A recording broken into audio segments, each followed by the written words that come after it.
মুসলমান ভাইরা রে, আমার কথাগুলা দিল দিয়ে বুঝবেন। একজন মা বিশেষ করে যেই মুহূর্তের ভিতরে তার পেটের ভিতরে সন্তান আসবে, ও মুসলমান, বিশেষ করে এই মুহূর্তটা তাকে অতিরিক্ত, বন্ধুরা আমার, সতর্কতা অবলম্বন করে চলতে হবে।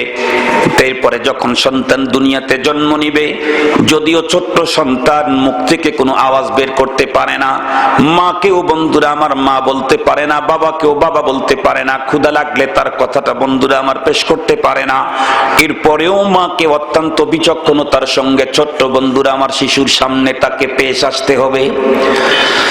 মুসলমান ভাইরা রে আমার, দুগ্ধ পানকালীন করা টাইমটাকে সাংঘাতিক সিরিয়াস ভাবে আমাকে নিতে হবে। কারণ মুসলমান, যেই মা তার সন্তানটাকে কোলের পেটের ভিতরে নিয়ে আল্লাহ পাকের হুকুম থেকে নিজেকে দূরে সরাবে না, ও মুসলমান, ওই মায়ের গর্ভ থেকে যে সন্তান বের হবে, ওই সন্তান কোনোদিন বাবার মার সঙ্গে বেয়াদবি করতে যাবে না। মুসলমান ভাইরা রে আমার, কথাগুলা ভালো করে বুঝবেন। সত্যিকারে আমার দেশের মা, এরা যদি নিজেদেরকে কোরআন এবং হাদিসের বর্ণিত পদ্ধতি অনুযায়ী নিজেদেরকে জীবন কাটাইতে পারে, তাহলে এক একজন মায়ের ঘরের থেকে বের হবে এমন এক সন্তান, যেই সন্তান তামাম দুনিয়াকে আলোকিত করবে। যেমন দুনিয়াকে আলোকিত করেছিল আব্দুল কাদের জিলানী রহমাতুল্লাহ আলাই, যেমন দুনিয়াকে আলোকিত করেছে বাইজিদ বুস্তামি রহমাতুল্লাহ আলাই, যেমন তামাম দুনিয়াকে আলোকিত করেছে আনোয়ার শাহ কাশ্মীরি রহমাতুল্লাহ আলাই। মুসলমান ভাইরা রে আমার, এজন্য আমাদের কি করণীয়? ইন্নাল হামদালিল্লাহ নাহমাদুহু ওয়া নাস্তাঈনুহু ওয়া নাস্তাগফিরুহু ওয়া নু'মিনু বিহি ওয়া নাতাওয়াক্কালু আলাইহি ওয়া নাউযু বিল্লাহি মিন শুরুরি আনফুসিনা ওয়া মিন সাইয়্যাতি আ'মালিনা। من يهده الله فلا مضل له ومن يضلله فلا هادي له ونشهد أن لا إله إلا الله وحده لا شريك له ونشهد أن سيدنا وسندنا وحبيبنا وشفيعنا وطبيبنا وطبيب قلوبنا وأولانا ومولانا محمدا عبده ورسوله الذي أرسله بالحق إلى الخلق بشيرا ونذيرا وداعيا إلى الله بإذنه وسراجا وقمرا منيرا. أما بعد فأعوذ بالله من الشيطان الرجيم. بسم الله الرحمن الرحيم. وليس الذكر كالأنثى. وقال صاحب القرآن صلى الله عليه وسلم الدنيا كلها متاع وخير متاع الدنيا المرأة الصالحة أو كما قال عليه الصلاة والسلام. صدق الله مولانا العظيم وصدق رسوله النبي الأمي الكريم ونحن على ذلك لمن الشاهدين والشاكرين والذاكرين والحمد لله رب العالمين. اللهم صل على سيدنا مولانا محمد وعلى آله وأصحابه وبارك وسلم. اللهم صل على سيدنا مولانا محمد وعلى آله وأصحابه وبارك وسلم. يا رب صل وسلم دائما أبدا على حبيبك خير الخلق كلهم. বালাগাল উলা বিকামালিহি কাশাফাদ দুজা বিজামালিহি হাসুনাত জামিউ খিসালিহি সাল্লু আলাইহি ওয়া আলিহি মুহাব্বতে জোর আওয়াজে বালাগাল উলা বিকামালিহি কাশাফাদ দুজা বিজামালিহি হাসুনাত জামিউ খিসালিহি সাল্লু আলাইহি ওয়া আলিহি। সদরে মুহতারাম, অধ্যকার 12,000 মহিলা কওমি মাদ্রাসার উদ্যোগে আয়োজিত সালানা তাফসিরুল কোরআন মাহফিলের শ্রদ্ধাভাজন সম্মানিত সভাপতি মুআজ্জাজ হযরত বুজুর্গ উলামায়ে কেরাম, বিভিন্ন দ্বীনি মাদারিস থেকে আগত আজিজ তালাবা, বিভিন্ন গ্রাম অঞ্চল এবং দূরদারাজের এরিয়া থেকে সমাগত সম্মানিত সুধী, সর্বপ্রথম আল্লাহ পাকের দরবারে আলিশানে লাখো কোটি শুকর যে মহান সত্তা আমাদের হায়াতকে দীর্ঘায়িত করে আজকের এই মুহূর্ত পর্যন্ত সুস্থ সবল রেখে দুনিয়ার হাজারো ঝামেলা থেকে মুক্ত করে দ্বীনের নিসবতে কোরআনে পাকের মুহাব্বতে জান্নাতি আয়োজনে সাম্প্রতিককালের শ্রেষ্ঠ মানুষ উলামায়ে কেরামের সান্নিধ্যে আমাদের হাজিরির সুযোগ করে দিয়েছেন। সে মহান মহিয়ানের দরবারে আমরা সকলেই শুকরগুজার হচ্ছি। জবান খুলে ভক্তি সহকারে মুহাব্বত নিয়ে দিল থেকে আবেগের সাথে উচ্চ কণ্ঠে সকলেই পড়ে নেই আলহামদুলিল্লাহ। সম্মানিত উপস্থিতি, আপনারা সম্ভবত বাদাল আসর থেকেই হযরত উলামায়ে কেরামদের জবান থেকে অত্যন্ত গুরুত্বপূর্ণ দ্বীনি দিক নির্দেশনামূলক আলোচনা শুনতেছিলেন। মাহফিলের একদম শেষ পর্যায়ে আল্লাহ পাক আমাকে আপনাদের খিদমতে উপস্থিত করে দিয়েছেন। আমিও মহান সত্তার উপরে পূর্ণ আস্থা রেখেই তাঁর কালামে মাজিদ থেকে অতি অল্প কিছু অংশ তিলাওয়াত করেছি। মহানবী সাল্লাল্লাহু আলাইহি ওয়াসাল্লামের অসংখ্য অগণিত হাদিস মুবারকা থেকে একখানা হাদিসও আপনাদের খেদমতে পাঠ করেছি। আল্লাহ পাক যদি আমাকে তৌফিক দান করেন, তার দয়া যদি শামিলে হাল হয়, তিলাওয়াতকৃত আয়াত এবং পঠিত হাদিসকে সামনে নিয়েই একটা সাবজেক্টের উপরে সংক্ষিপ্ত সময়ে কিছু জরুরি দ্বীনি আলোচনা করব। আপনারা দোয়া করেন যাতে করে মহান আল্লাহ পাক আমাকে তথ্য সমৃদ্ধ, ইখলাসপূর্ণ আজকে মুসলিম উম্মার প্রয়োজনে অতীব জরুরি হেদায়েতি আলোচনার তৌফিক দান করেন। সম্মানিত উপস্থিতি, আমি আমার বয়ানের শুরুতেই আজকের বিষয়বস্তু আপনাদেরকে জানিয়ে দিচ্ছি। আজকের যেহেতু মাহফিলটা একটি মহিলা মাদ্রাসার ইন্তেজামে, সঙ্গত কারণেই আমি আজকে যে সাবজেক্টটা নিয়ে আলোকপাত করব সেটি হচ্ছে আদর্শ মানব গঠনে নারীর ভূমিকা। আবারও বলছি, আজকে আমার আলোচনার সাবজেক্ট হচ্ছে আদর্শ মানব গঠনে নারীর ভূমিকা।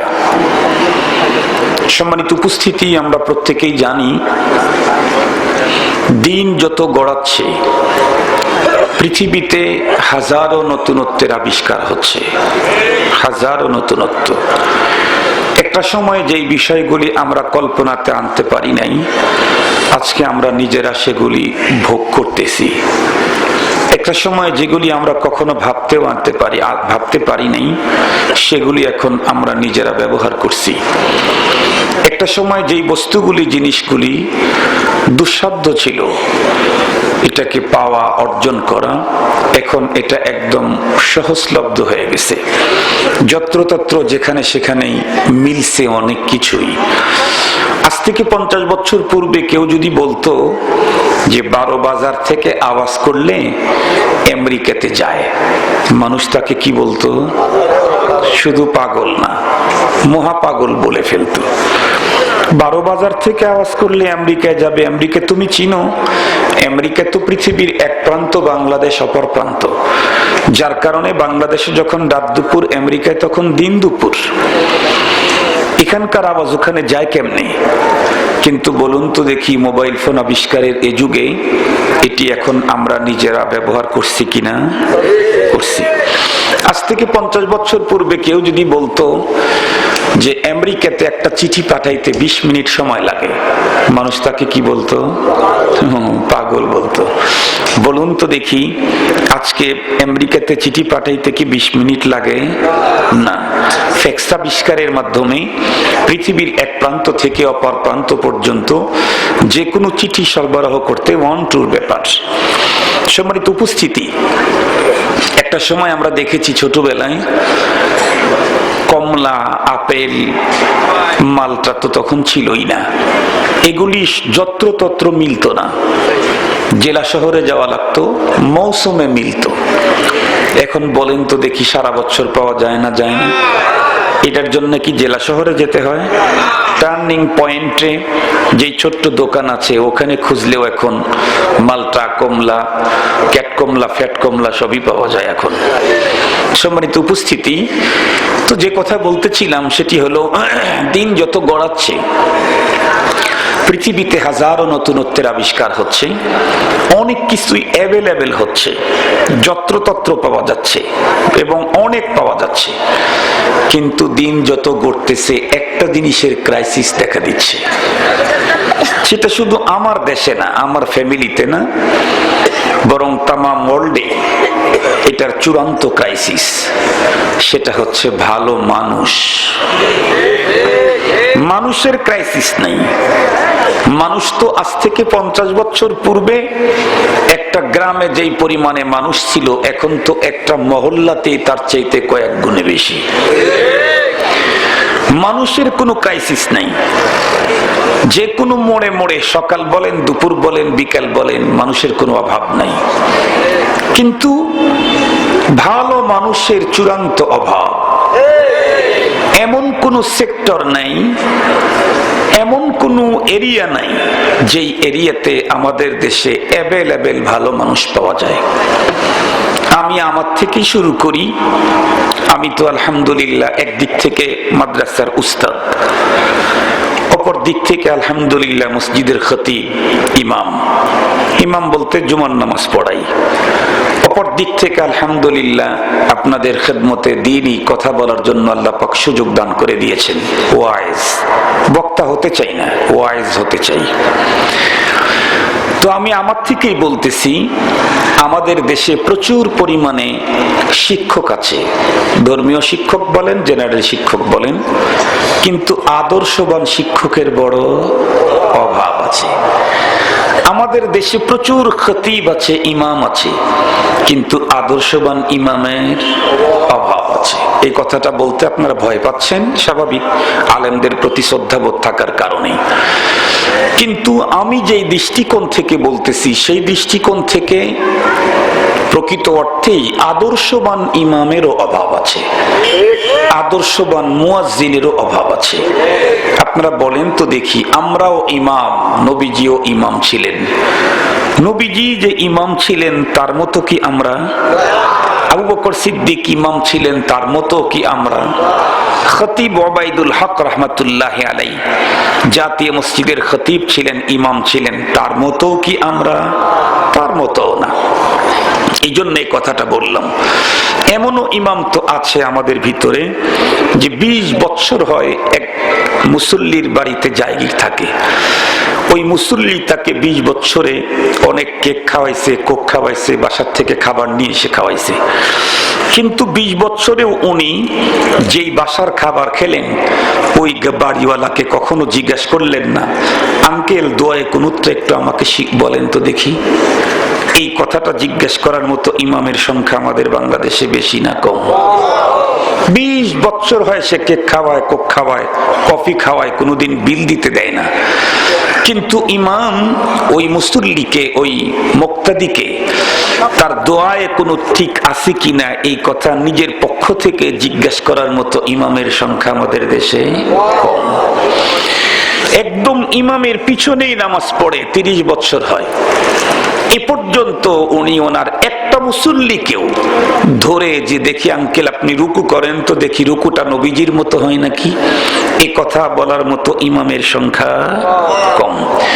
আবার মুক্তাদিও দেখবেন মুসল্লিও প্রচুর আছে, কিন্তু আদর্শবান মুসল্লির বড় অভাব। এই মুসল্লি জীবনে কত হুজুরের সাথে সময় দিল, কত সময় দিল, কিন্তু জীবনেও কোনোদিন হুজুরকে গিয়ে বলল না, হুজুর দেখেন তো আমার দোয়ায় মাসুরাটা পড়া ঠিক আছে কিনা।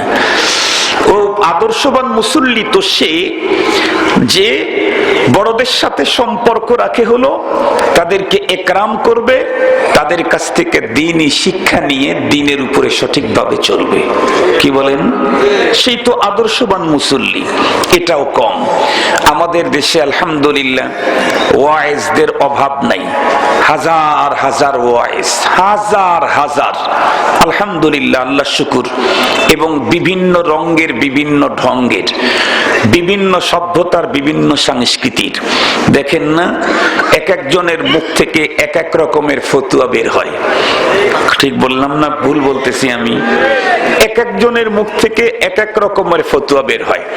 কওমি যারা তারা এক রকমের, সরকারি যারা তারা আর এক রকমের, বিদেশ থেকে যারা বড় ডিগ্রি নিয়ে আসছে তারা আবার আর এক রকমের, আবার যারা ভান্ডারি টান্ডারি তাদেরটা আবার আর এক রকমের।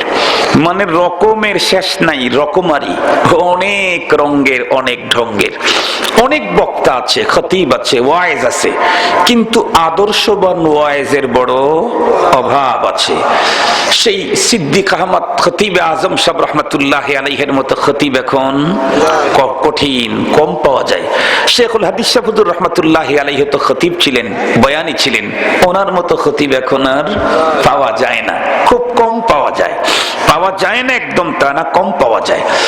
তাহলে আমি আমার থেকেই শুরু করলাম যে আমাদের ভিতরেও আদর্শবানটা খুব কম, নীতিমানটা খুব কম। আপনি দেখেন গাড়ি চালক, প্রচুর ড্রাইভার আছে, কিন্তু আদর্শবান ড্রাইভারের অভাব আছে।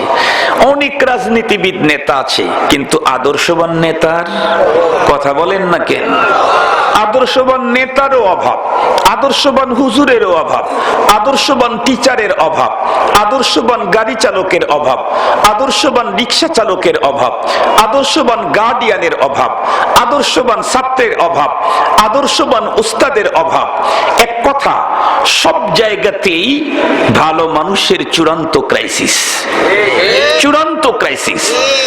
সব দিক থেকে দেখবেন অত্যন্ত সুন্দর, ফাইন, দৃষ্টিনন্দন, দেখতে বড় চমৎকার।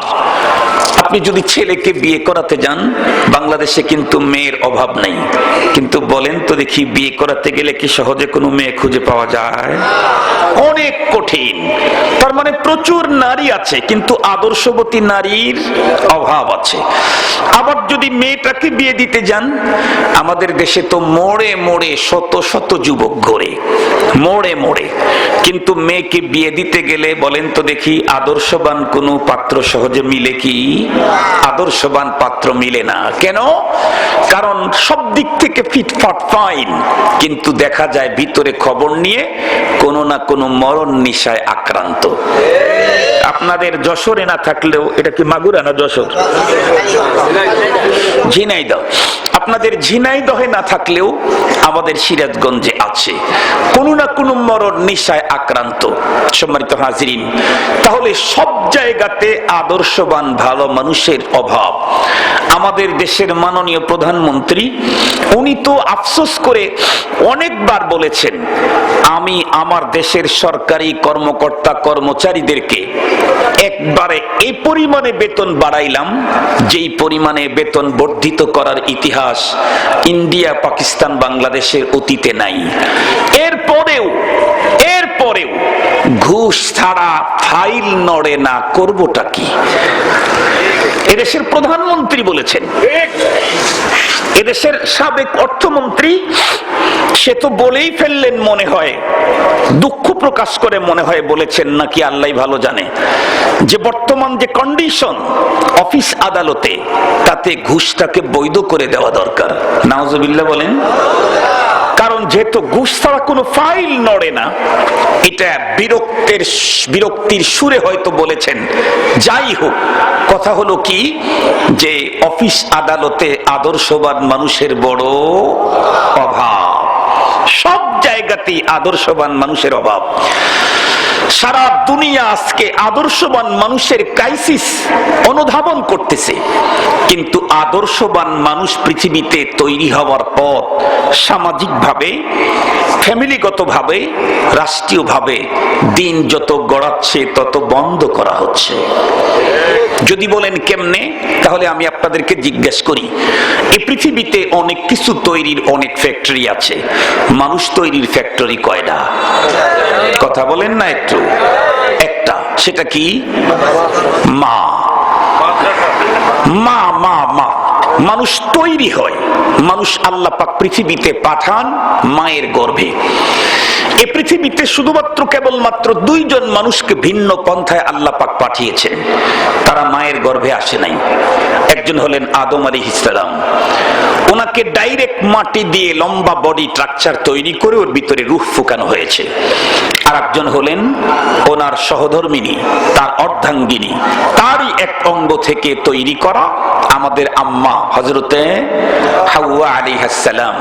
উনি এই দুইজন মানুষ শুধু মায়ের পেটে আসে নাই, এছাড়া এ পর্যন্ত যত মানুষ পৃথিবীতে এসেছে, আগামী দিনে যতগুলি আসবে, সবগুলি মায়ের পেট হয়েই আসতে হয়। এমনকি ঈসা আলাইহিস সালামের বাবা না থাকলেও, কথা বলেন, মা আছে, উনিও মায়ের গর্ভে এসেছেন।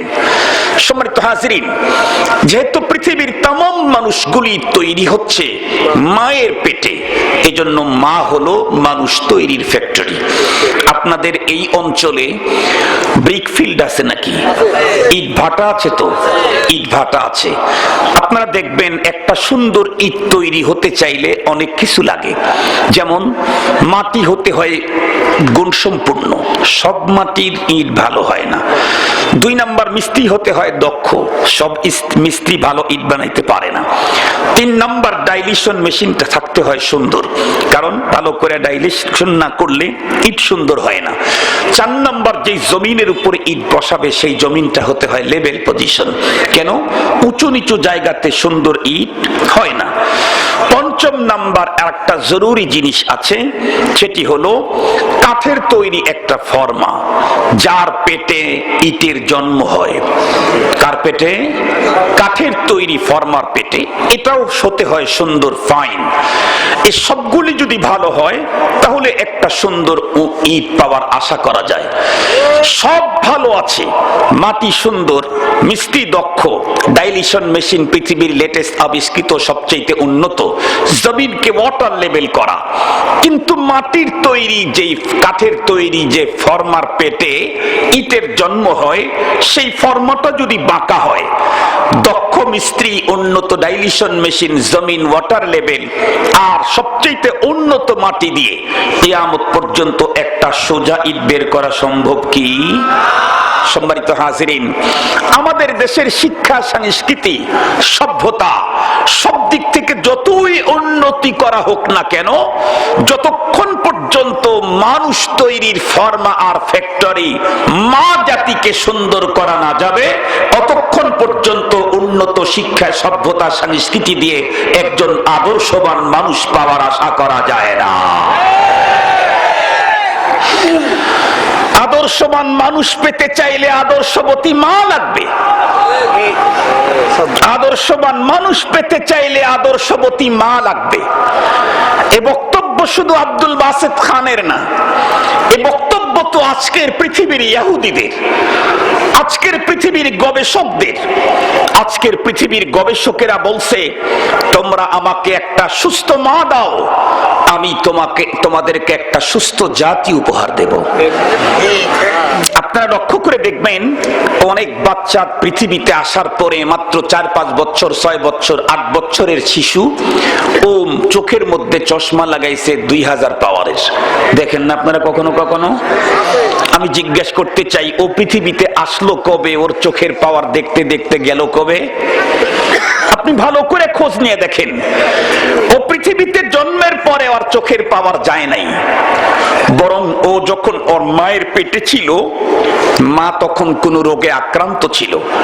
কোন অদক্ষ ডাক্তারের কাছে গিয়ে মা চিকিৎসা নিয়েছে, ডাক্তার ডাক্তারও জিজ্ঞাসা করে নাই যে আপনি প্রেগনেন্সি কিনা, মাও বলে নাই যে আমি প্রেগনেন্সি।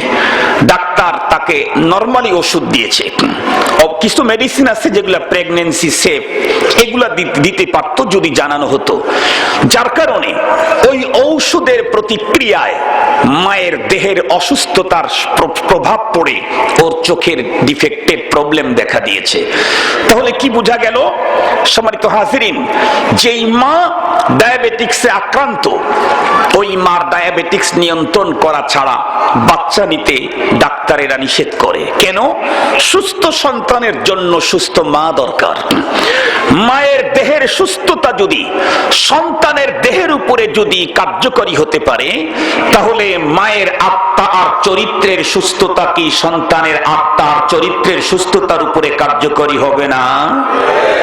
এই জন্য মোহতারাম খুব ভালো করে বুঝবেন, খুব ভালো করে বুঝবেন, আদর্শবান মানুষ এই পৃথিবীতে তৈরি করতে চাইলে সর্বপ্রথম যে কাজটা করতে হবে সেটি হলো মা জাতিকে সুন্দর করতে হবে। বাবা মা দুইজনকেই সুন্দর হতে হয়, তবে বাবার তুলনায় মাকে সুন্দর হতে হবে বেশি। কেন? মা সন্তানকে যেই পরিমাণ টাইম তার ভিতরে রাখে, মা সন্তানের কাছে যেই পরিমাণ টাইম থাকে, ওই পরিমাণ টাইম বাবা থাকার কোনো সুযোগ বাবার নিকটে নেই। মা দীর্ঘ 10 মাস পর্যন্ত তার পেটে বহন করে কে? মা সন্তানকে। বাবা বহন করার যোগ্যতা রাখে না। প্রসব পেইনের সেই চূড়ান্ত ব্যথা সহ্য করে কে? মা। বাবা এটার যোগ্যতা রাখে না। সন্তানকে স্তনের দুগ্ধ পান করানোর এই ব্যবস্থাটা নেয় কে? মা। বাবা এর কোনো যোগ্যতাই রাখে না। এই জন্যই তো আমাদের নবী আলাইহিস সালামকে জিজ্ঞাসা করা হয়েছিল, ওগো নবীজি, পিতা মাতার মধ্যে আমার হক সর্বপ্রথম কার হক? নবীজি বললেন তোমার মা। এরপরে কার? তোমার মা। এরপরে কার? তোমার মা। এরপরে কার? নবীজি বললেন বাবার। কেন? মা তিনটা কষ্ট এমন আছে যেই কষ্টগুলি মা একাই করেন, সেখানে বাবার শেয়ার করার কোনো যোগ্যতা নাই। সম্মানিত হাজির, বাবাকেও ভালো হতে হবে, মাকেও ভালো হতে হবে। দুইজন যদি দিনদার হয়, দুইজন যদি আল্লাহওয়ালা হয়, দুইজন যদি নামাজি হয়, দুইজন যদি চরিত্রবান হয়, তাহলে এদের পেট থেকে জন্মগ্রহণ করবে এ যুগের আব্দুল কাদের জিলানী, জুনাইদ বাগদাদি। পক্ষান্তরে মা যদি হয় ডিশ মার্কা, বাবা যদি হয় ডাইল মার্কা। বুঝেন ডাইল? বুঝেন নাকি? ওই যে এখন ডাইল খান, এখন বলে বাবা খায়।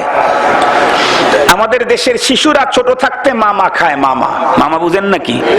আমার পিচ্ছি একদিন আমাকে বলতেছে, আব্বু মামা খাবো। ইন্নালিল্লাহ। আমি তো জানি না।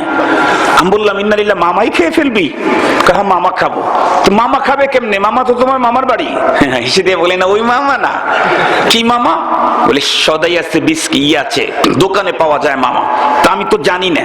পরে দোকানে গিয়ে জিজ্ঞেস করলাম, এই দোকানে মামা আছে নাকি খাওয়ার মতো? কয় হ্যাঁ, খাওয়ার মতো মামাও আছে। খাওয়ার মতো মামা থাকলে দেও তো। পরে দেখি যে এই এক প্রকারের বিস্কিট আর কি, তো ওইটা নিয়ে খাওয়াইলাম। তো যে কথা বলতেছিলাম, আমাদের দেশের শিষ্য ছেলেরা মেয়েরা ছোট্টবেলায় মামা খায়, কলেজ আর ইউনিভার্সিটিতে গেলেই একটু জোরে বলেন। ওইটা আর আমি বলতে চাই না, যাতে আমার ঘাড়ে কোনো দোষ না চাপে। সম্মানিত হাজিরিন, তো যে কথা বলতেছিলাম, বাবা যদি ডাইলখোর হয়, বাবাখোর হয়, আর মা যদি ডিশ মার্কা হয়। ডিশ মার্কা বুঝেন তো? 24 ঘন্টার ম্যাক্সিমাম টাইম ডিশ অ্যান্টিনার লাইন দিয়ে জি বাংলা, কিরণমালা, আরো কি কি জানি আছে, এগুলাই দেখতে থাকে। তাহলে এদের পেট থেকে যে সন্তান জন্ম নিবে, ও আপনাদের পার্শ্ববর্তী জেলার কুখ্যাত সন্ত্রাসী এরশাদ শিকদার মার্কা হওয়ার সম্ভাবনা আছে।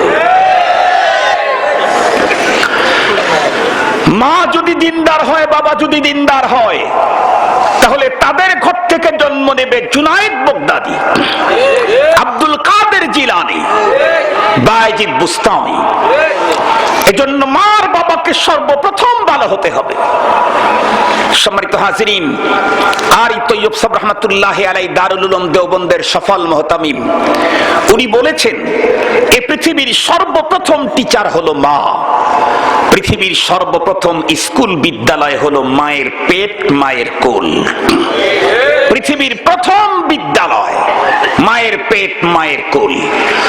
আপনারা লক্ষ্য করে দেখবেন ছোট্ট পিচ্চি যারা আছে এরা কিন্তু চূড়ান্ত অনুকরণে এক্সপার্ট। এরা কিন্তু অনুকরণে এক্সপার্ট, যেমন দেখে তেমন করে।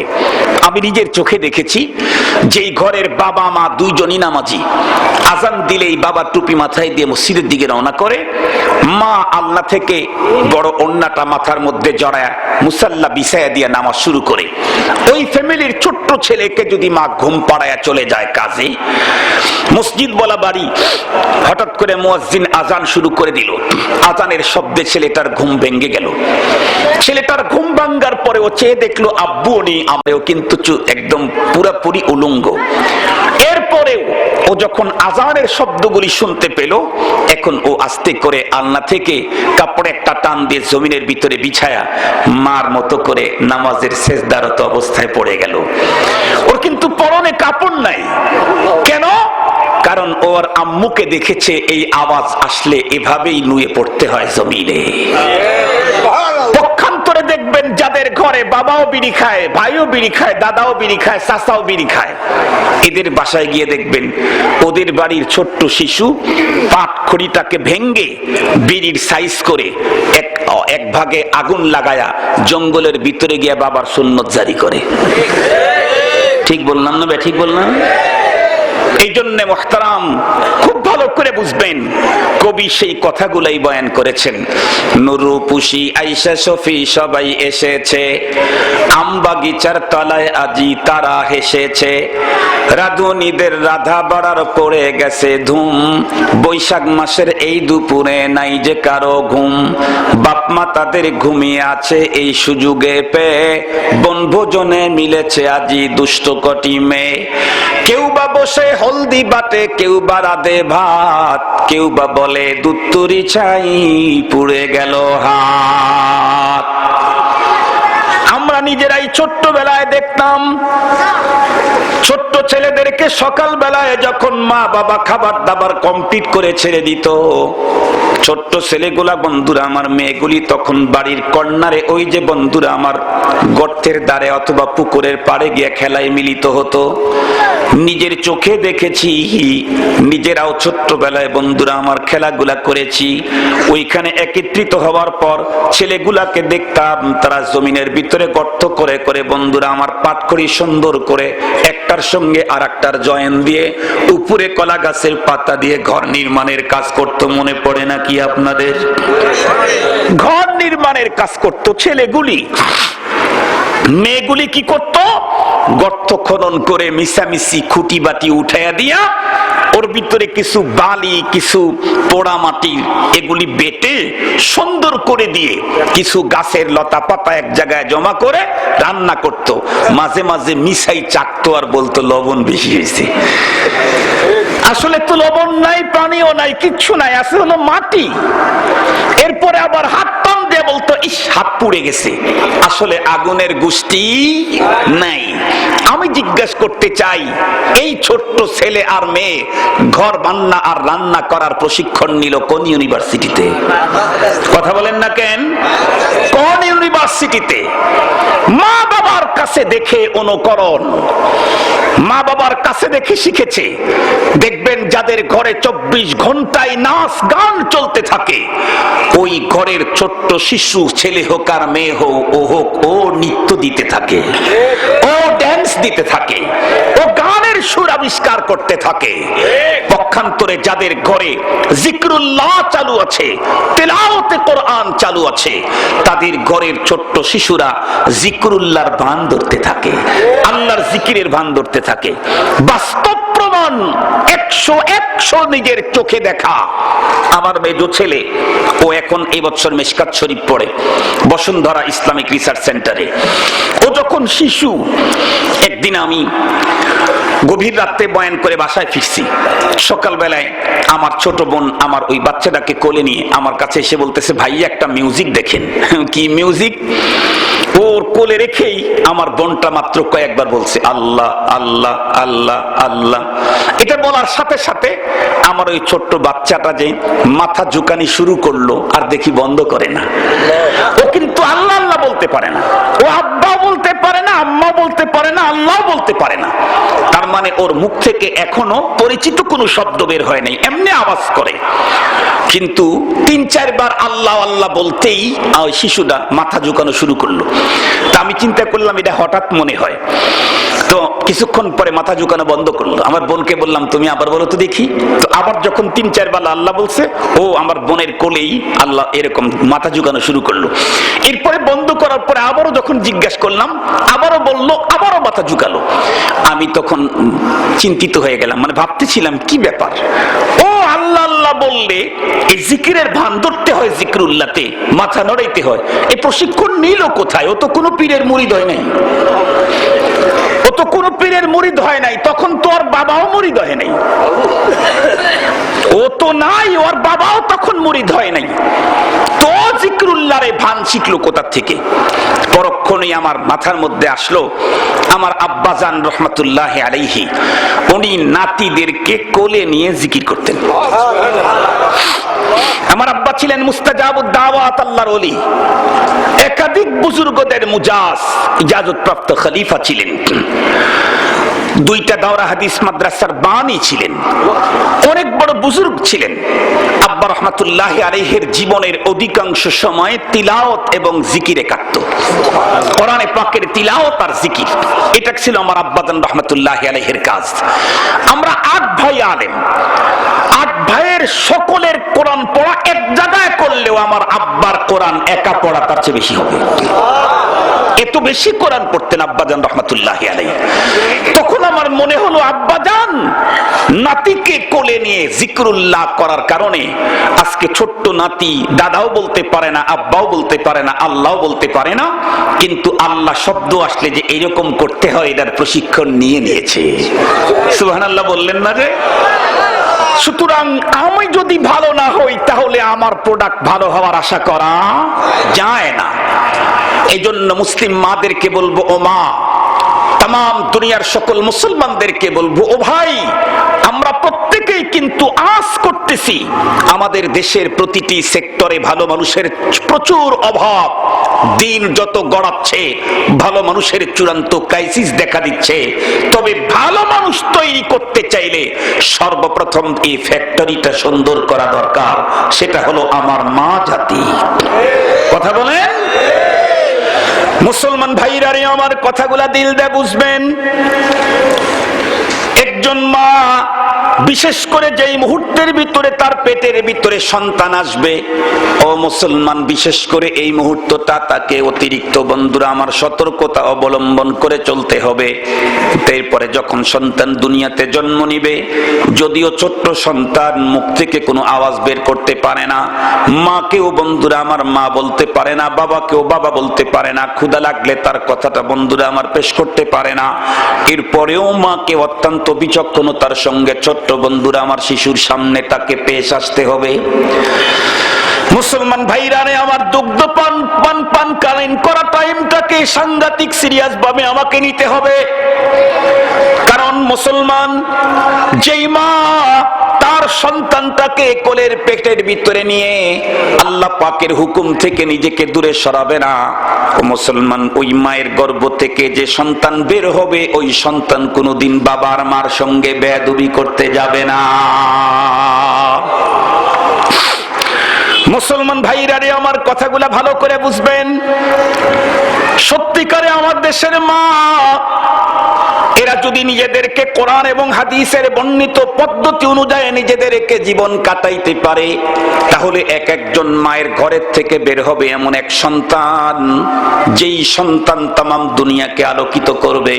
যেমন দুনিয়াকে আলোকিত করেছিল আব্দুল কাদের জিলানী রহমাতুল্লাহ আলাই, যেমন দুনিয়াকে আলোকিত করেছে বাইজিদ বুস্তামি রহমাতুল্লাহ আলাই, যেমন তামাম দুনিয়াকে আলোকিত করেছে আনোয়ার শাহ কাশ্মীরি রহমাতুল্লাহ আলাই। ও মুসলমান ভাইরা রে আমার, এজন্য আমাদের কি করণীয়?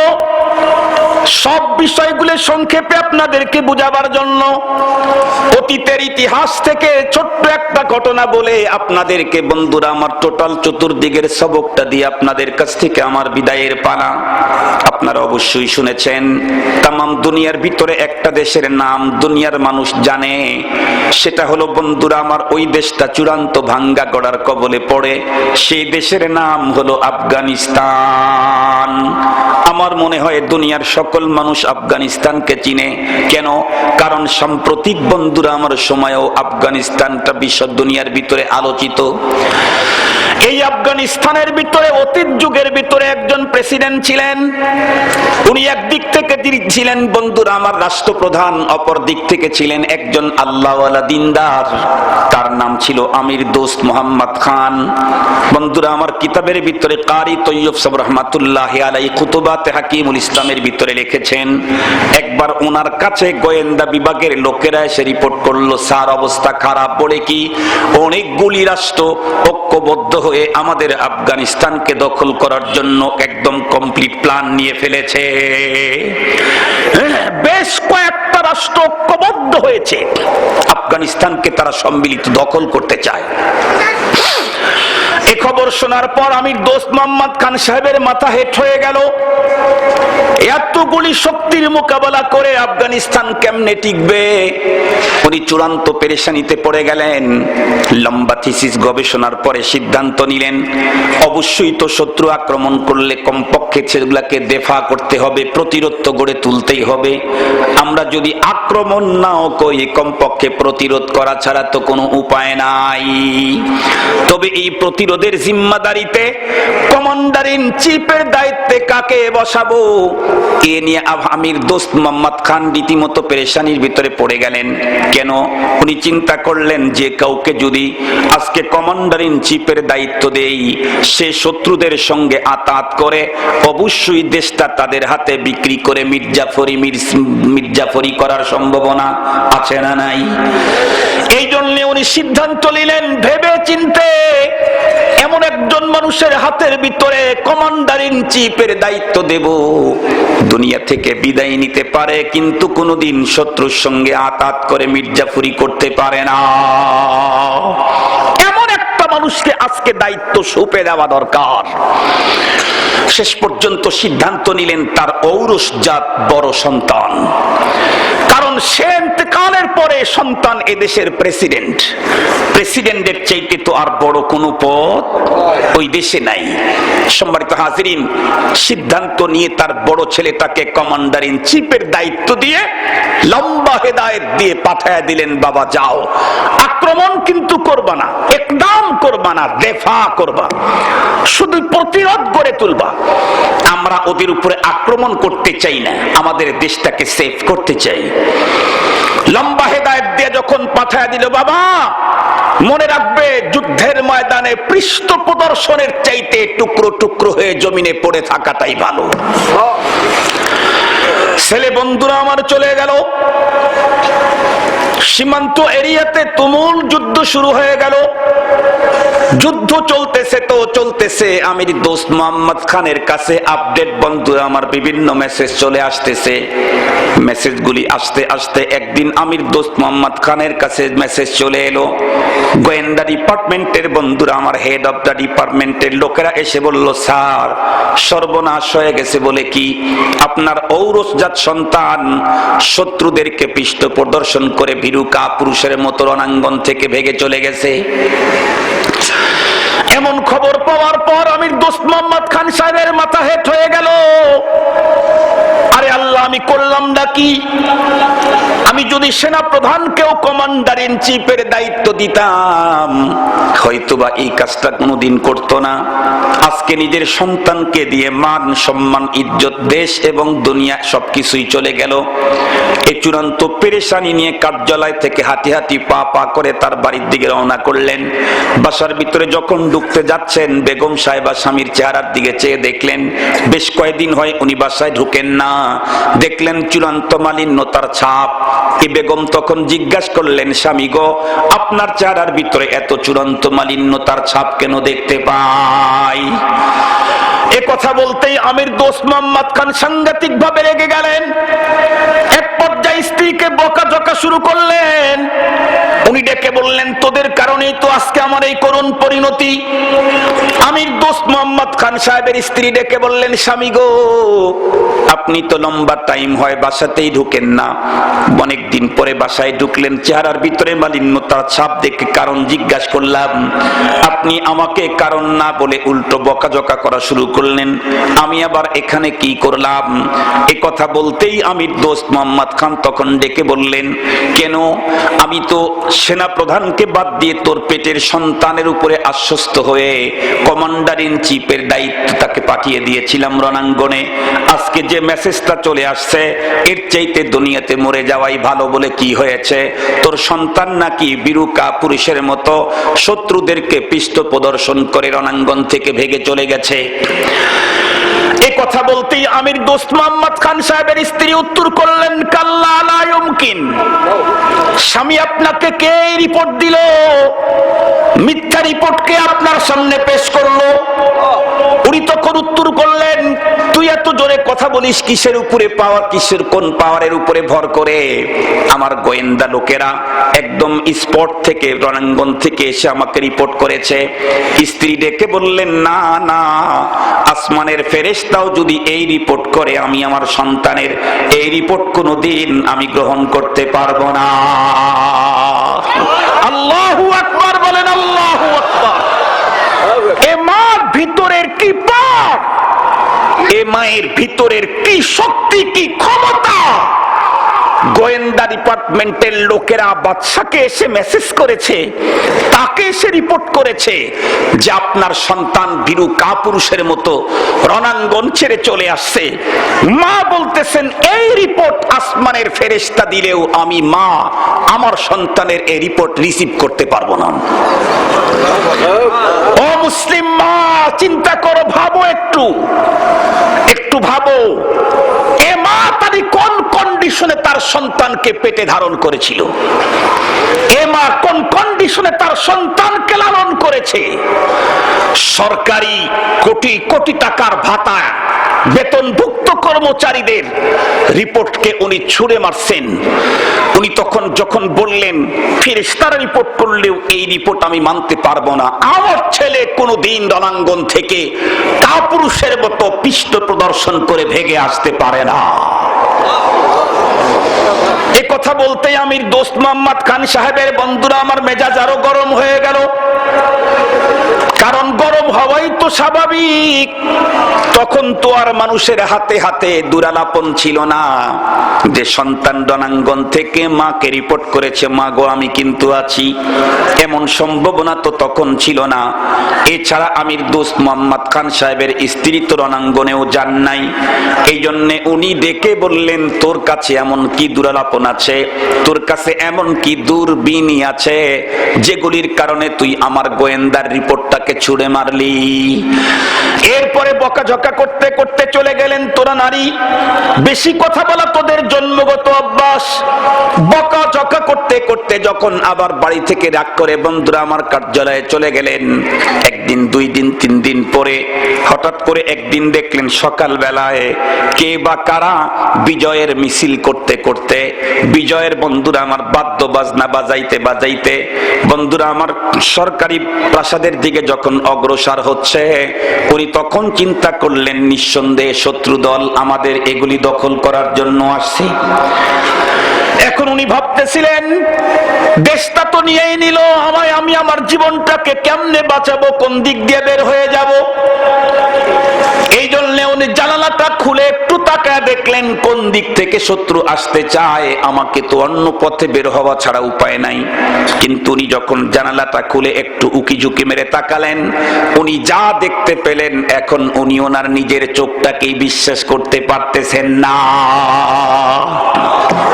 উনি উকি ঝুঁকি দিয়ে দেখলেন তার ছেলের হাতের ভিতরে বিজয়ের পতাকা। উনি এখন নিজের চোখটাকে বিশ্বাস করতে পারতেছেন না। উনি দীর্ঘক্ষণ পর্যন্ত চেয়ে রইলেন। এরপরে নিজেকে সম্বোধন করে বলতেছিলেন, আমির দোস্ত মোহাম্মদ খান, তুমি বুঝি ধান্দার জগতে আছো, তুমি বুঝি স্বপ্নের জগতে এখন বিভোর, তুমি বুঝি তোমার স্বাভাবিকতা হারিয়ে ফেলেছো, কারণ তোমার সন্তান তো অনেক আগেই রণাঙ্গন থেকে পৃষ্ঠ প্রদর্শন করে ভেগে চলে গেছে। এখন বিজয়ের পতাকা তুমি যা দেখতেছো টোটালটাই ধান্দা। উনি দীর্ঘক্ষণ পর্যন্ত দেখে নিজের চোখটাকেও বিশ্বাস করতে পারলেন না। এরপরে হাঁটি হাঁটি পা পা করে দরজার দিকে আগায় গেলেন। আস্তে করে দরজাটা খুললেন, তখনও উনি স্যাটিসফ্যাকশন তার ভিতরে আসে নাই। দরজা খোলার পরে দেখলেন, না সত্যি তো আমার সন্তানের হাতের ভিতরে বিজয়ের পতাকা দেখা যায়। এরপরে আমির দোস্ত মোহাম্মদ খান হাঁটি হাঁটি পা পা করে সামনের দিকে আগায়। তখনও বন্ধুরা আমার গোয়েন্দাদের রিপোর্টের কারণে উনি ওনার চোখটাকে এখনো সত্য বলতে রাজি নন। দেখতে দেখতে দেখতে দেখতে বিজয়ের বেশে, বীরের বন্ধুরা আমার বেশে যখন তার সৈন্যবাহিনী তার সন্তানের নিগরানিতে, তার কিয়াদতে যখন সামনে এসে গেল, সন্তান এসে যখন বাবাকে সালাম কালাম করলো, এরপরে বাবাকে যখন মুসাফা মুআনাকা করলো, এরপরে রিপোর্ট দিল, আব্বা আল্লাহ পাকের মেহেরবানি আপনার দোয়ার বরকতে শত্রুদেরকে এমন শোচনীয় পরাজয় করাইছি, আগামী 100 বছরের ভিতরে কোন বাইরের শক্তি আফগানিস্তানের দিকে চোখ পেলে তাকাবার সাহস করবে না। আগামী 100 বছরে কোন বাইরের পাওয়ার যেই পরিমাণে পরাজয় হয়েছে, তাদের চূড়ান্ত পরাজয়, ওরা আর কোনদিন এদিকে তাকাবার সাহসই করবে না। বিজয়ের বেশে যখন বন্ধুরা আমার মুজাহিদ কাফেলা যখন চলে এলো, এখন তো রাষ্ট্রপ্রধানের দরকার হলো তাদেরকে বড় ধরনের সংবর্ধনা দেওয়া। কিন্তু আমির দোস্ত মোহাম্মদ খান বিজয়ের বীরের বেশে তার নিকটে আসা সকল সৈন্যদেরকে ডেকে বললেন, তোমরা একটু ইন্তজার করো, আমি একটু ঘুরে আসি। এই বলে উনি দৌড় লাগাইলেন তার নিজের বাড়ির দিকে। বাসার ভিতরে ঢুকতেই মধুর কণ্ঠে স্ত্রীকে ডাকলেন, স্ত্রী স্ত্রী বলে। স্ত্রী তখন ঘর থেকে মুস্কি হাসি দিয়ে বের হলেন আর বলতেছিলেন, স্বামী গো, এই তো কয়েকদিন পূর্বে বাসার ভিতরে ঢুকে আমাকে বকাঝকা করে চলে গেলেন, আজকে আবার কি হলো? আপনার মনের ভিতরে এত আনন্দ, এত মধুর ডাক কেন? স্ত্রীর কথা শুনে আমির দোস্ত মোহাম্মদ খান ডেকে বলে, স্ত্রী দেরি করিস না, দৌড়ে আয়। স্ত্রী যখন আমির দোস্ত মোহাম্মদ খানের কাছে চলে গেলেন, স্ত্রীকে জড়া ধরে আমির দোস্ত মোহাম্মদ খান কপালে চুমু দিয়ে আলিঙ্গন করে ডেকে বলে, স্ত্রী রে, আমি আসলে বুঝতে পারি নাই, সরি, তুমি আমাকে ক্ষমা করে দাও। আমি কোনোদিন ভাবতেই পারি নাই রাজপ্রাসাদের ভিতরে বসে তুমি যে এত দ্রুত আল্লাহকে কেমনে আপন করে নিয়েছো। আমির দোস্ত মোহাম্মদ খান সাহেবের স্ত্রী তখন উত্তর বলে, স্বামী গো, তুমি এগুলি কি বলো? রাজপ্রাসাদের ভিতরে বসে কখনো আল্লাহকে আপন করা যায় না। আত্মার হো, রুমি হো, রাজি হো, গজালি, কুছ কাম নেহি আতা জুজ আহে সেহরগাহি। আত্মার হো, রুমি হো, রাজি হো, গজালি, কুছ কাম নেহি আতা জুজ আহে সেহরগাহি। বসন ছিনিয়ে রেশম জড়ায় কি দোষে চাপালে জুলুম। প্রভু প্রেমিকের নহে যে এ বেশ, এ কথা নাই কি মালুম। মুসলমান ভাইরা রে আমার, আল্লাহ পাকের ওলি হতে চাইলে শেষ রাতের কান্নার চোখের পানি ছাড়া কখনো আল্লাহর ওলি হওয়া যায় না। দুনিয়ার কোন মানুষ যদি আল্লাহর প্রেমের বাগানের পাখি হতে চায়, তাকে বন্ধুরা আমার শেষ রাত্রের ঘুমটাকে হারাম করে কুদরতের পায়ে সেজদা দিয়ে চোখের পানি ছেড়ে মালিকের নামের তাসবিহ গাইতে হয়। আল্লাহ আল্লাহ আল্লাহ আল্লাহ। আর এই নামের তাসবিহর ভিতরে যে কি মজা, আল্লাহ আল্লাহ, এই নামের তাসবিহর ভিতরে যে কি মজা। আল্লাহ আল্লাহ नीचे शीरी नस्ते नाम शीर शक्कर मी कुनद जानम तमाम बहर दीनो बहर दुनिया बहर नाम अल्लाह अल्लाह कर दबायद वस्सलाम। মুসলমান ভাইরা রে আমার, সেদিকে যেতে চাই না।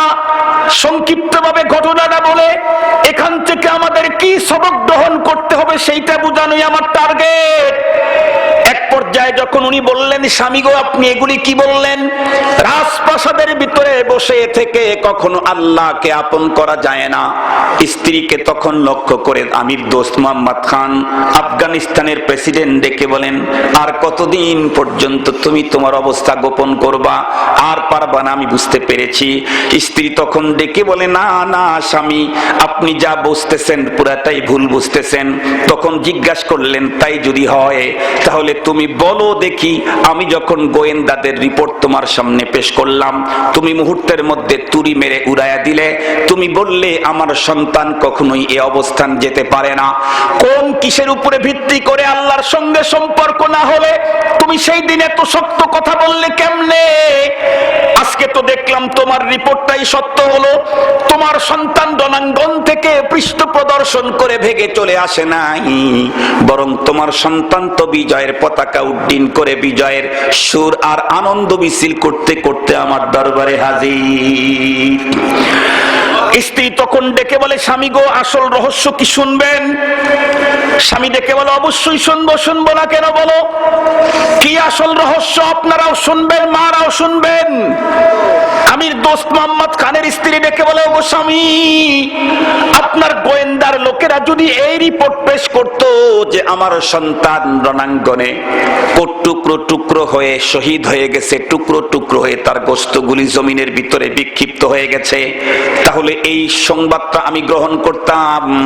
কিন্তু আপনার লোকেরা তো আপনাকে রিপোর্ট করেছে আমার সন্তান বিরুকা পুরুষের মতো রণাঙ্গন থেকে বেগে চলে এসেছে। আমার সন্তান তো এমনটি কোনোদিনও হতে পারে না। কেন? আনামান বা শামকে রোজে জঙ্গে বিনি পুষ্টেমান আমানাম কান্দর মিয়ানে খাকো খুবিনি সারে। স্বামী গো ভালো করে শুনেন, এই সন্তান যেদিন থেকে আমার পেটে আল্লাহ পাক দান করলেন, সেই দিন থেকে আমি আমাকে কত সেফ রেখেছি আপনি শুনলে অবাক হবেন। ওই দিন থেকে সন্তান জন্ম দেওয়ার আগ মুহূর্ত পর্যন্ত ভিন্ন কোনো পুরুষকে আমি আমার চেহারা দেখতে দেই না।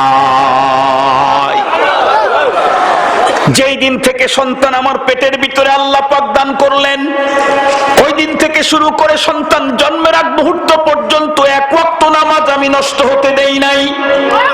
স্বামী গো, যেই দিন থেকে রব্বুল আলামিন সন্তানটাকে আমার পেটে দিলেন, সেই দিন থেকে সন্তান জন্মগ্রহণ করার আগ মুহূর্ত পর্যন্ত আমি আমার মুখ থেকে কোনো ফায়সা কথা বলি নাই।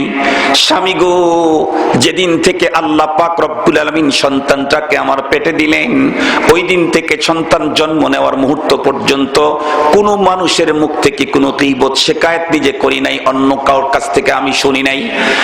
শুধু তাই নয়, যতদিন পর্যন্ত সন্তান আমার পেটে ছিল অতদিন পর্যন্ত নিয়মিত আল্লাহর কোরআনের তেলাওয়াত আমি কোনোদিন বাদ দেই নাই। শুধু তাই নয়, বরং আমি দুনিয়ার কোন নোবেল নাটক পড়ি নাই। আমি তো পড়েছি বিশ্বমানের আল্লাহর রাস্তার মুজাহিদ খালেদ সাইফুল্লাহ, খালেদ বিন ওয়ালিদ রাদিয়াল্লাহু তাআলা আনহুর লাইফ হিস্টোরি। আমি তো পড়েছি এই দুনিয়ার বড় বড় মনীষীদের জীবন ইতিহাস। আমি তো পড়েছি আবু বকর সিদ্দিকের জীবন ইতিহাস। আমি তো পড়েছি হযরত ওমর ইবনুল খাত্তাব রাদিয়াল্লাহু আনহুর জীবন ইতিহাস। ওগো স্বামী, শুধু তাই নয়, এরপরে রব্বুল আলামিন যখন বাচ্চাটাকে আমাকে দুনিয়াতে দান করলেন, সেই দিন থেকে নিয়ে দুগ্ধ পান করান কালীন পিরিয়ডটাতেও আমি ভিন্ন কোনো পুরুষের সামনে যাই নাই, বেগানাকে আমি আমার চেহারা দেখাই নাই, আমি আমার মুখ থেকে একটা ফায়সা শব্দ বের করি নাই, অন্য কারো গীবত শিকায়েত আমি শুনি নাই।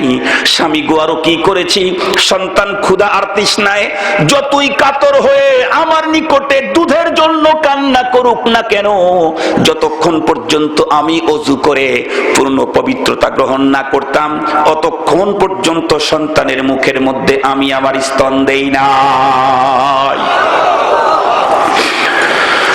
মুসলিম মাদেরকে বলতে চাই, ও মুসলমান মা, মনে রাখবা মাগো, আমাদের দেশের ভিতরে অনেক কিছু তৈরির ফ্যাক্টরি আছে। এর ভিতরে সবচেয়ে বেশি নিরাপত্তা বেষ্টিত এরিয়া হলো টাকা তৈরির ফ্যাক্টরি। ইংরেজিতে সিকিউরিটি প্রিন্টিং কর্পোরেশন বলা হয়। আমার দেশের শিক্ষিত বন্ধুদের চোখে আঙ্গুল দিয়ে বুঝাইতে চাই, আমাদের দেশের যেই যেই সমস্ত বুদ্ধিজীবীরা নারীদেরকে ঘর থেকে বের করতে চায়, তাদেরকে আঙ্গুল দিয়ে বুঝাইতে চাই। আমার যখন প্রোগ্রাম ছিল ঢাকা গাজীপুরের সিকিউরিটি পেইন্টিং কর্পোরেশনের মধ্যে, আমি ওই এরিয়াতে সর্বপ্রথম যখন ঢুকি করলাম সিরাতুন নবীর সম্মেলনে আমি চিফ গেস্ট হিসাবে দাওয়াত পেলাম। যাওয়ার পরে ইমাম সাহেবকে জিজ্ঞাসা করলাম, ইমাম সাহেব আজকের মাহফিলে কি পরিমাণে লোক হতে পারে? উনি তখন উত্তর করলেন, হুজুর এই মাহফিলে বাইরের একজন লোক আসার সম্ভাবনা নাই।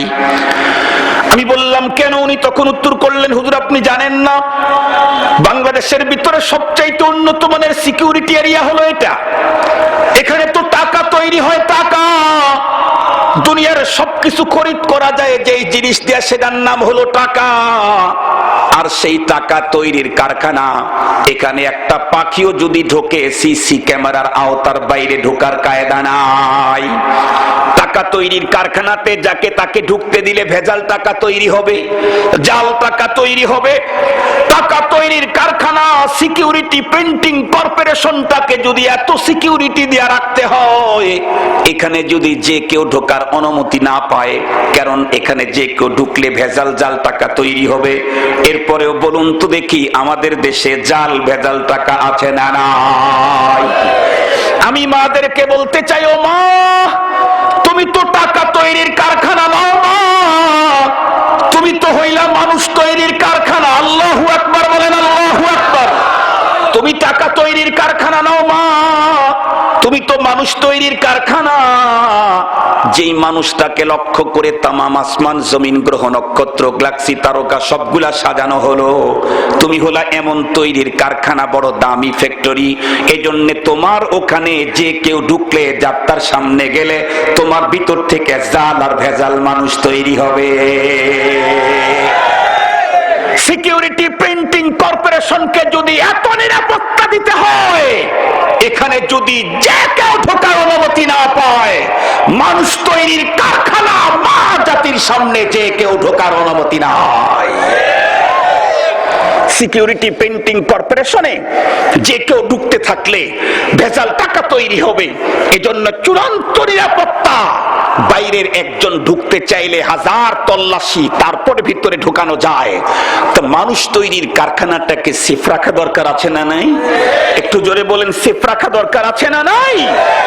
যেই মা তার পেটে বাচ্চা নিয়ে বাইরে রাস্তায় রাস্তায় ঘুরবে না, ভিন্ন পুরুষকে দেহ প্রদর্শনী করবে না, ভিন্ন পুরুষের সাথে মোবাইল ফোনে মিষ্টি মিষ্টি কথা বলে আল্লাহর আইন লঙ্ঘন করবে না, যে মা তার পেটে বাচ্চা নিয়ে আল্লাহকে সেজদা করতে ভুলবে না, যে মা তার পেটে বাচ্চা নিয়ে হযরত উলামায়ে কেরাম আহলুল্লাহ জগৎ বিখ্যাত মুজাহিদদের জীবন ইতিহাস পড়াকে ভুলবে না, ওই মায়ের পেট থেকে যে বাচ্চা জন্ম নিবে সে কখনো 2 নাম্বার 3 নাম্বার 1.5 নাম্বার হওয়ার সম্ভাবনা থাকে না। আমির দোস্ত মোহাম্মদ খান তার স্ত্রী ওনার স্বামীকে ডেকে বললেন, ওগো স্বামী, আমি বুজুর্গ হয়েছি তা না, আমি আল্লাহওয়ালা হয়ে গেছি তা না, আল্লাহর সাথে আমার গভীর সম্পর্ক হয়েছে তা না, বাট এই সন্তানটা যখন আমি পেটে রেখেছি, এত সিকিউরিটি এত নিরাপত্তার সাথে ওকে আমি পেটে ধারণ করেছি। এরপর যখন দুগ্ধ পান করিয়েছি, দুগ্ধ পান করানো পিরিয়ড, ওই টাইমটাতে আমি চূড়ান্ত সিকিউরিটির সাথেই, সাংঘাতিক নিরাপত্তার সাথে, চূড়ান্ত নিরাপত্তার সাথে সন্তানটাকে দুগ্ধ পান করাইছি। এরপরে সন্তানকে ছোট থেকে বড় করাইছি। ইসলাম এবং কোরআনের টোটাল পূর্ণাঙ্গ শিক্ষা দীক্ষা সভ্যতা সংস্কৃতির সুন্দর সাজে ওকে আমি সাজিয়েছি। সুতরাং ও তো রণাঙ্গন থেকে ভেগে আসতে পারে না। যদি আপনার গোয়েন্দারা রিপোর্ট করতো যে আমার ছেলে শহীদ হয়ে তার গোস্তের টুকরা বিক্ষিপ্ত পড়ে আছে, আমি মেনে নিতাম, কিন্তু তারা তো রিপোর্ট করেছে আমার ছেলে ভীরুকা পুরুষের মতো চলে এসেছে রণাঙ্গন ছেড়ে। এটি তো মেনে নেওয়া যায় না। ও মা, একটা কথা দিয়েই, এক ঘটনা দিয়েই আমি আমার বয়ান টোটালটা কমপ্লিট করতে চাই। মা জাতিকে বলতে চাই, ও মা, তুমি সবচাইতে বড় দামি, তুমি সবচাইতে বড় দামি। পৃথিবীর সকল পয়গম্বর একজন বাদ দিয়ে আর সব পয়গম্বরকে আল্লাহ পাঠিয়েছেন তোমাদের পেটে। তুমি মা অত্যন্ত দামি। একজন মাকে, একজন মেয়েকে যাতে করে কোনোভাবেই কোনো অবস্থাতেই কেউ কষ্ট না দেয়, এজন্য আল্লাহ পাক 3 শ্রেণীর মানুষকে জান্নাতের কথা বলেছেন। 3 শ্রেণীর মানুষকে জান্নাতের অফার দিয়েছেন। প্রথমেই দিয়েছেন তার বাবাকে। হাদিসে পাকের মধ্যে এসেছে, কারো ঘরে যদি 3টা কন্যা সন্তান জন্ম নেয়, আর সে যদি 3 কন্যা সন্তানকে সুশিক্ষায় শিক্ষিত করে সঠিক পাত্রে পাত্রস্থ করে, নবীজি বলেন এই 3 কন্যার জনক আমার সাথে জান্নাতে থাকবে। তাহলে এই মেয়েটাকে লক্ষ্য করে ওকে যাতে বাবা কখনোই কষ্ট না দেয়, এই জন্য ওর বাবাকে জান্নাতের অফার দিয়ে দেন আল্লাহ পাক, যাতে বাবা তাকে আদর করে সুহাগ করে লালন করে। এরপরে মেয়েটা যখন বড় হয়ে স্বামীর কাছে চলে গেল, এখানেও যাতে মেয়ে স্বামীর দ্বারায় আক্রান্ত না হয়, এই জন্য স্বামীকে আর একটা অফার দিল, কি? খিয়ারুকুম খিয়ারুকুম লি আহলিহি, তোমাদের মধ্যে সেই তো উত্তম যে তার স্ত্রীর কাছে উত্তম, যে স্ত্রীর কাছে ভালো সে মালিকের কাছেও ভালো। সুতরাং তুমি মালিকের কাছে ভালো ডিগ্রি পেতে চাইলে তোমার স্ত্রীর সাথে ভালো আচরণ করতে হবে। এটার একটা তর্জমা। আর একটা তর্জমা আছে সম্মানিত হাজরিন। তাহলে স্বামীকেও কিন্তু স্ত্রীর প্রতি স্নেহ, মায়া, ভালোবাসা, মুহাব্বত যাতে দেখায়, এই জন্য আল্লাহ পাক তাকেও অফার দিলেন।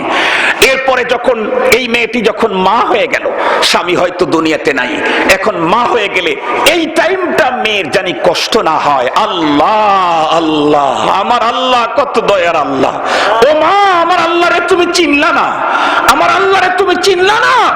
তুমি পৃথিবীতে আসার আগেই তোমার বাবাকে জান্নাতের লোভ দেখাইছেন, যাতে তোমার সাথে বাবা কখনো খারাপ আচরণ না করে। জান্নাতের অফার দিয়েছেন, তোমাকে লক্ষ্য করে জান্নাতের অফার দিয়েছেন, যাতে তোমার বাবা কখনো তোমার সাথে খারাপ আচরণ না করে। স্বামীর ঘরে যাওয়ার আগেই আল্লাহ পাক তার রাসূলকে দিয়ে স্বামীকে আগেই সাইজ করছেন, মডিফাই করেছেন, খিয়ারুকুম খিয়ারুকুম লি আহলিহি। এরপরে স্বামী হয়তো দুনিয়া থেকে চলে গেল, এখন সন্তান আছে না নাই? কথা বলেন, সন্তান আছে না নাই? আল্লাহ পাক সন্তানকে কি অফার দিল? ইন্নাল জান্নাতা তাহতা আকদামিল উম্মাহাত, ইন্নাল জান্নাতা তাহতা আকদামিল উম্মাহাত। নবীজি, উম্মাহাতের মধ্যে মা আর বাবা 2 জন আছে, কিন্তু উম্মুন শব্দের অর্থ তো মা, আবুন শব্দের অর্থ হলো বাবা। আল্লাহ পাকের রাসূল তো আবুন শব্দকে ব্যবহার করে বলেন নাই, মাকে সেখানে ঢুকায় দেন নাই। মার কথাটা উল্লেখ করে বাবাকে ঢুকায় দিয়েছেন, বাবার কথা উল্লেখ করে মাকে ঢুকান নাই। ইন্নাল জান্নাতা তাহতা আকদামিল উম্মাহাত বলেছেন, এ ছেলে তুমি তোমার মায়ের সাথে খারাপ আচরণ করো না, কারণ জান্নাত তোমার মায়ের পায়ের নিচে আমি রেখে দিয়েছি।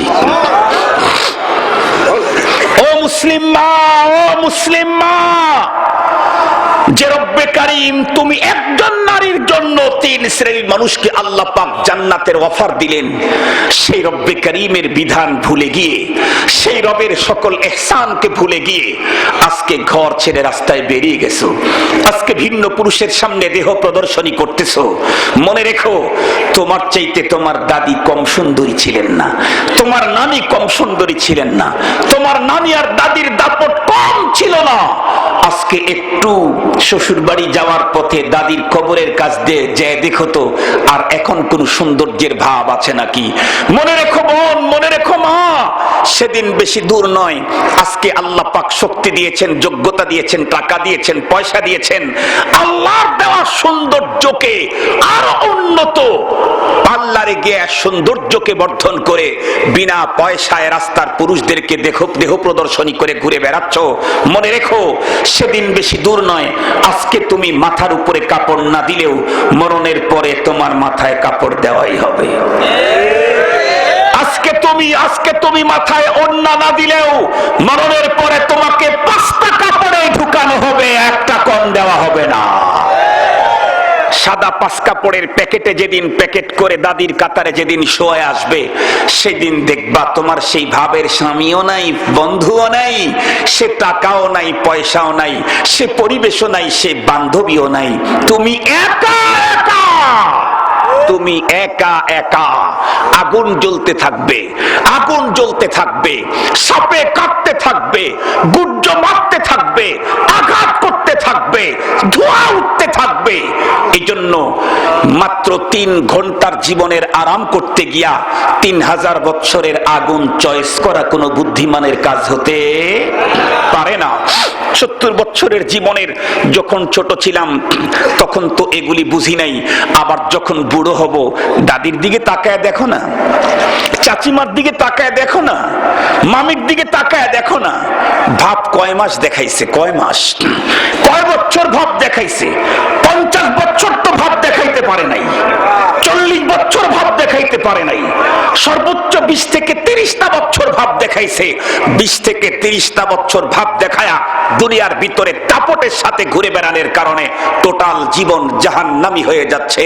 এ ভাবের কোনো তর্জমাই নাই। এজন্য আমি সকলকে অনুরোধ করব, ওমা আল্লাহ পাক আমাদের প্রতি, বিশেষ করে আপনাদের প্রতি আরো বেশি দয়া করেছেন, আরো বেশি দয়া করেছেন। যে রব আপনাদের খাতের 3 শ্রেণীর পুরুষকে জান্নাতের অফার দিলেন, সেই রবের হুকুম লঙ্ঘন করা কখনোই কোনো বুদ্ধিমানের কাজ হতে, মানুষত্বের পরিচয় হতে পারে না।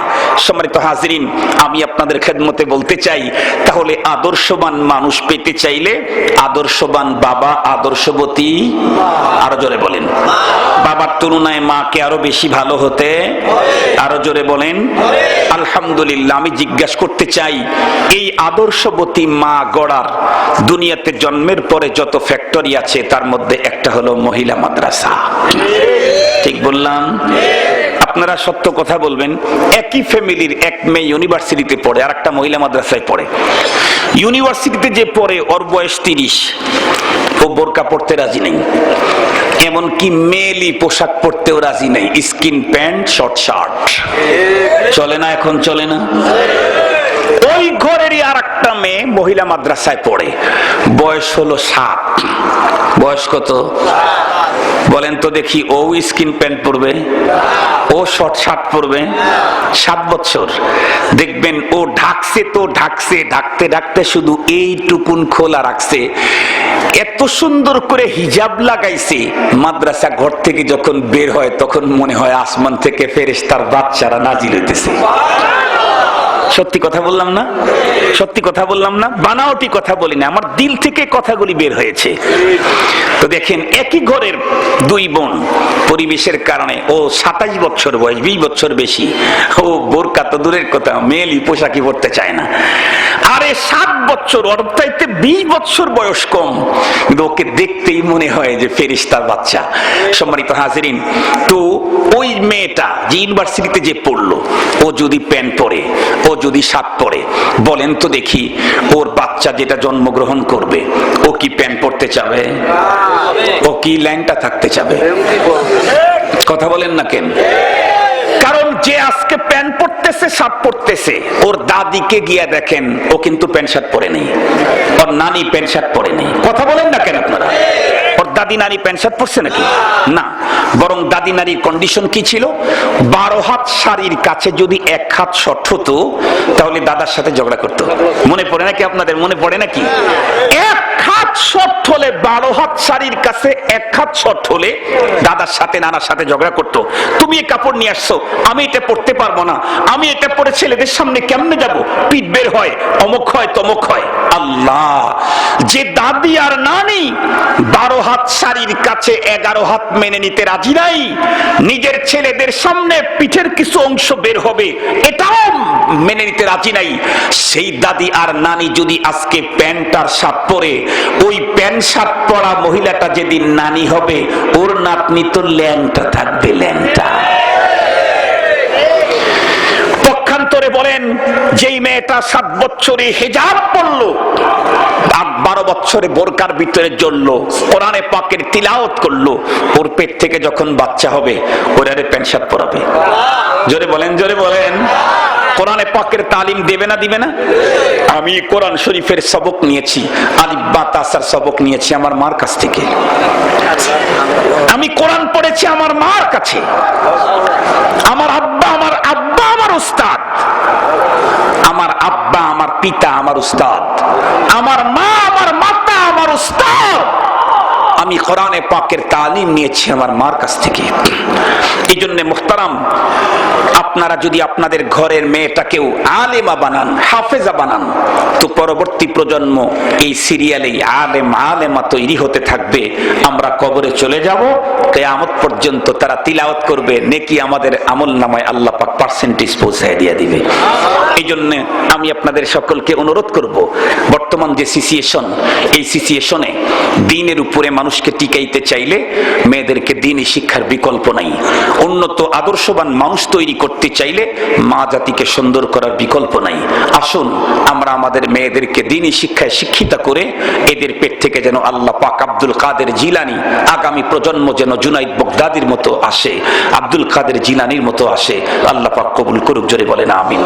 এই জন্য আমাদের নবীজি বলেছেন, আদ-দুনিয়া কুল্লুহা মাতাউন ওয়া খায়রু মাতা'id দুনিয়া আল মারআতুস সালিহা। দুনিয়া টোটালটাই তোমাদের জন্য বড় সম্পদ, অনেক সম্পদ, তবে সর্বশ্রেষ্ঠ সম্পদ হলো নেককার বিবি, নেককার মেয়ে, নেককার নারী, সর্বশ্রেষ্ঠ সম্পদ। আল্লাহ পাক নারীর মর্যাদার কথা বর্ণনা করতে গিয়ে বলেন, ওয়ালাইসাদ যাকারু কাল উনসা। আল্লাহ বলেন নাই ওয়ালাইসাল উনসা কাদ-যাকার, আল্লাহ বলছেন ওয়ালাইসাদ যাকারু কাল উনসা। আল্লাহ পাক বলেন পুরুষ তো নারীর মতো না। নারীর মর্যাদার কথা আল্লাহ পাক বয়ান করেছেন। আল্লাহ পাক আমাদের আলোচিত কথাগুলোর উপর আমল করার তৌফিক দান করুক। ওয়া আখিরু দাওয়ানা আলহামদুলিল্লাহি রাব্বিল আলামিন।